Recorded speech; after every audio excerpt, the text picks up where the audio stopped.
महादेव के भरे दरबार में श्रद्धालुओं का भीड़ लगा है। उसी समय एक भक्त अपने भोले बाबा से आराधना करता है और बोलता है,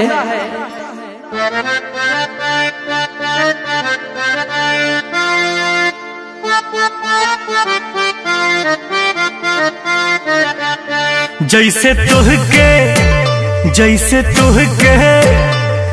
तुहके चाहेली पार्वती, कौनो पगली के हमरो फेर दलमती। जैसे तुहके ए बाबा तुहके चाहेली पार्वती, कौनो पगली के हमरो फेर दलमती। जैसे तुहके ए बाबा तुहके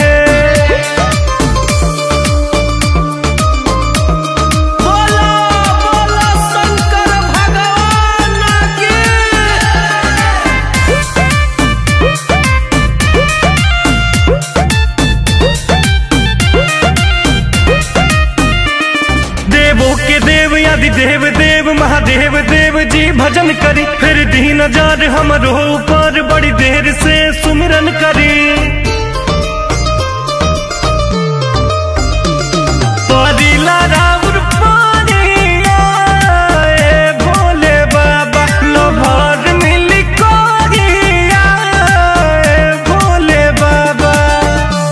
पूजा करी कि पूजा करी दिखाई अगरबत्ती, दोनों हाथ उठेगा और बोला है, कौनो पगली के हमरो फेर दलमती। जैसे तुहके ए बाबा तुहके चाहेली पार्वती, कौनो पगली के हमरो फेर दलमती। जैसे तुहके ए बाबा तुहके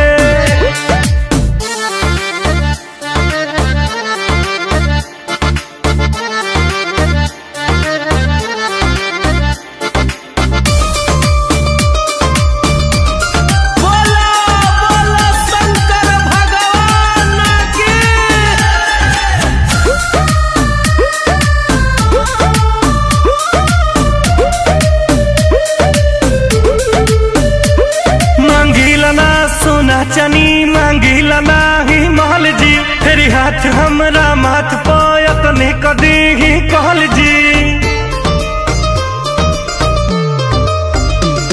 की ताना सभे मारे ना रगीला कलेस में, कमी कौन बाटे जी सूरज रितेश में।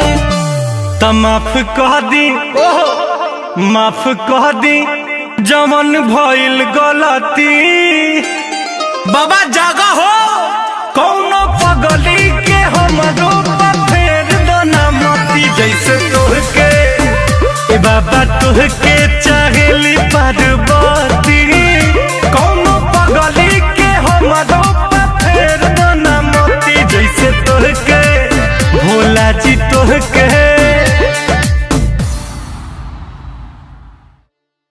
जैसे तुहके चाहेली पार्वती।